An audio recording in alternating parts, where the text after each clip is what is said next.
In our opening Champions League group game against Porto at the Etihad Stadium, here to help me dissect those 45 minutes is Shaun Wright-Phillips, Paul Dickov and Richard Dunne. Lots to get into. Shaun, it felt like a kind of game that we didn't quite get out the blocks, and we were kind of a bit all over at times in kind of not being able to get momentum going, maybe didn't have as many shots. Porto maybe getting in a bit more than we would have liked. What was your take on it? I think City controlled possession as we all expected, but I don't think we all expected Porto to come with such a low block. They're playing quite deep and they're trying to spring the counter-attack. Hence where I think their goal come from, an interception of a bad pass, and they broke on us while we was caught with big spaces compared to how we normally would be. But other than that, we haven't created as much chances as we all expected to see, but that could be because of the low block and also the referees giving some very weird decisions. Well, we can start on that point. There was 3 bookings there, I think, in the first half. I mean, which does feel like quite a lot for a game that's only had 45 minutes played. It does feel that, and correct me if I'm wrong, Paul, that the Porto players might be playing for that a little bit, is, to break up City's kind of momentum and play a little bit. Yeah, it is. Look, you can tell in the first couple of minutes it's part of their game plan. It's borderline cheating what they're doing. Every time a City player goes anywhere near them, they're flinging themselves to the ground with no crowd there. You can hear them screaming as if they've been shot by someone at the top of the Etihad, and the referee's been awful. He's played into their hands. The Porto players know that, but it's just it's important that the City players don't get frustrated with it. You can see Pep's getting a bit animated about every time the players go down, the fouls that are given. They've just got to keep an even keel, because if they get dragged into that sort of frustrating game and bitty game that Porto want it to be, it plays into their hands. Whereas if we just calm down a little bit, be a little bit patient, we know we're better than them. Mm-hmm. Richard, it feels like City haven't quite managed to get up to speed yet, and that's not the City that we saw at Arsenal earlier on in the week. No, but they started the game really well, and they had great possession, and I think the way that Porto sat off them and sort of gave City a bit of a false confidence, and that one mistake when Porto came at them and attacked them sort of shocked City, I think, and they were a bit more wary as the half went on. And it's been a tough game, but you still know there's another 10% maybe to come from City in the second half, where hopefully the opportunities will come to score the second goal. Let's look at then that opening goal that was, of course, scored by Porto, which did come as a surprise, I think, to everyone. Predictions are out the window, by the way, gents, so that went well. They always are. It's so true. But, I mean, of course, we've touched upon that the Diaz pass didn't quite find a City player, but then from there, Richard, I am looking at City's defence going, I feel like they should have done a bit more when the player kind of ran across the box to then finish it.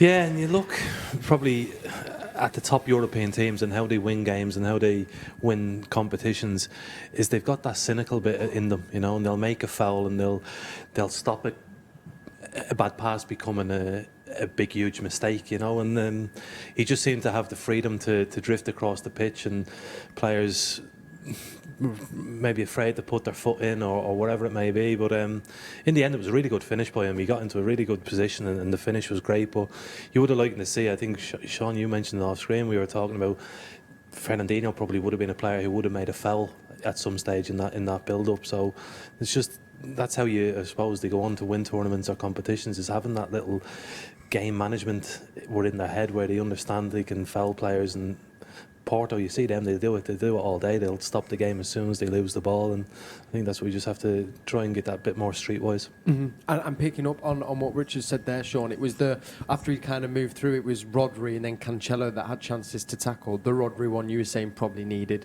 to happen there, really, to stop that goal from going in. I feel at some point there has to be some contact on him. It might not have to be a foul, but just to make him know that, look, I'm here and you're not going to be able to run across, so you can basically walk into the box, because then Cancelo can't touch him. Cancelo basically has to just try and read the shot and get a block in. So it's so important to make that challenge outside of the box rather than it getting into the box when it becomes 10 times more difficult to make. Yeah, most definitely. If you are going to try and give away a smart tactical foul, it should be out the box. Mm-hmm. And Fernandinho, as we know, is the pro at that as well, isn't he? It wasn't too long, though, Paul, till we were able to kind of equal the scoreline. Basically, it was quite an kind of interesting passage of play. Like Gundogan picked up the ball, keeper kind of came out. Was there a foul? Was there a foul for you to begin with on Gundogan on the keeper? No, I don't think he's stamped on him. You know, he's just sort of went to get the ball, and his studs have caught the keeper's leg. I mean, the keeper did go down as if he'd been shot as well. And, you know, maybe if he'd stayed on his feet, the thing that followed for the penalty wouldn't have happened. But it's just, we all know what Pepe's like. You know, Dunne spoke about him before the game. He's a cynical defender who's got a huge mistake in the bag, and you know, and as soon as Raheem takes that touch, it's just clumsy from Pepe and indefinite penalty. We were talking about while watching the game, because personally I was thinking Gundogan was going to maybe step up, because I know he kind of stepped into those shoes behind Kev at the end of last season, but it was quite important, you were saying, Paul, for Aguero to get that goal. Yeah, it was, and you know, we all know Sergio's missed a few penalties last season, the season before, but he's also scored quite a lot as well. Yeah. But you know, when you've been out for 4 months, as any player, but especially as a striker, you want to get in the score sheet as soon as you can and hit the ground running. And there was no doubt in my mind that he was the one that was going to take the penalty. And you know, hit the back of the net. It doesn't matter. People say the keeper should have saved it. That's just another Aguero goal in the stats, and that's all that matters. I also spied during the week as well that your son scored the penalty, a 93rd minute winner, I believe. Yeah, he did. He takes after his mother. No, he did too, yeah. No, it was actually a better penalty than Sergio's as well. We'll get him in for a few coaching lessons. As long as they hit the back of the net, that's all that matters. And Richard, looking at the defence, Gavin, we were kind of waxing superlative before the game. It just doesn't look quite as assured as it did against Arsenal. Can you pinpoint any one thing, or is it just that it's a European night? It's just the balance, I suppose. It's a new sort of partnership. It's a fresh one.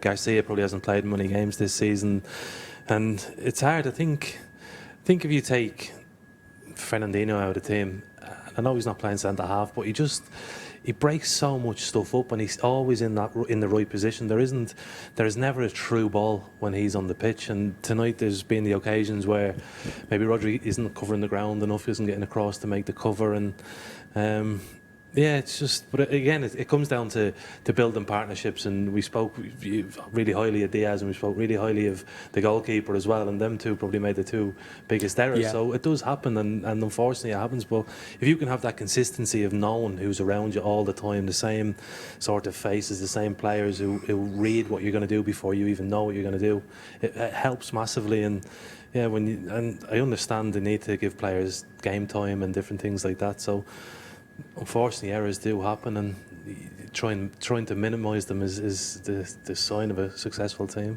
I think you've got to give them a bit of credit as well, because going forward they're sort of playing with no fear, and Marega up front, Diaz for his goal took it fantastically well. Vieira, they're all, when they're not defending deep and now that they are breaking out, they're really positive in what they're doing, and they're committing Man City's defenders. They're quick, so as much as there might have been a couple of little mistakes, and then sometimes you've got to hold your hand up and say that, you know what, they're not bad either. Absolutely, and I feel that's always the way in Europe as well, that any team can hurt you when they want to.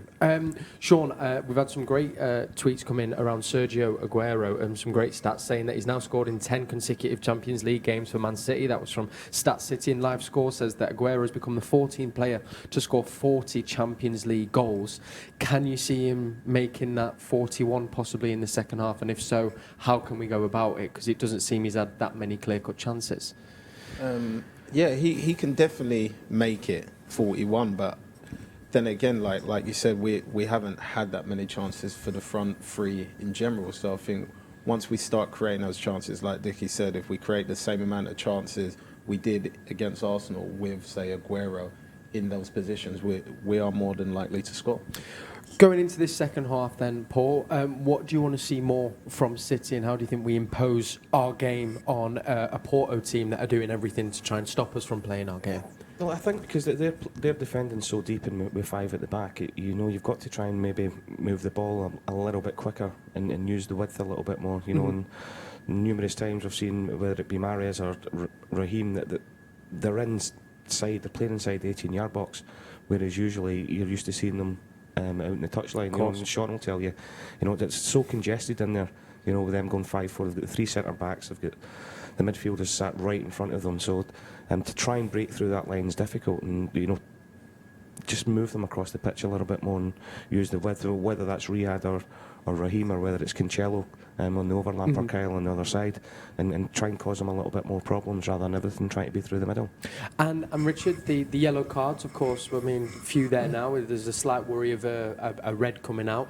Is there a little word that kind of gets said in the dressing room just for game management and tackle management, do you think? There'll have to be, yeah, because I don't think any of them were a yellow card. You know, there wasn't a really bad tackle in the game, and it's the referee sort of set himself up by booking the first guy. Then he thinks, well, I have to do the same and the same and the same, and they're not even tackled sometimes, you know. So it's very dangerous for the players in the second half, and I'm sure the manager will take into account the referee's attitude and the linesman's attitude and stuff like that, and think, well, there's possibly going to have to be changes.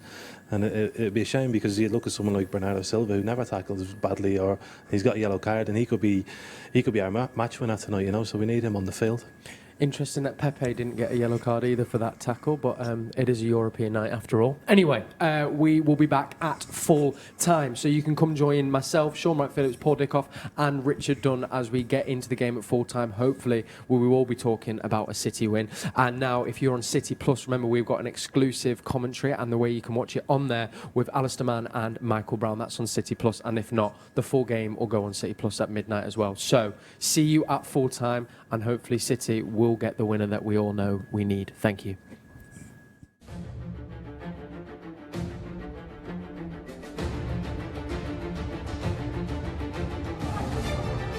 Brilliant from Gabriel Jesus.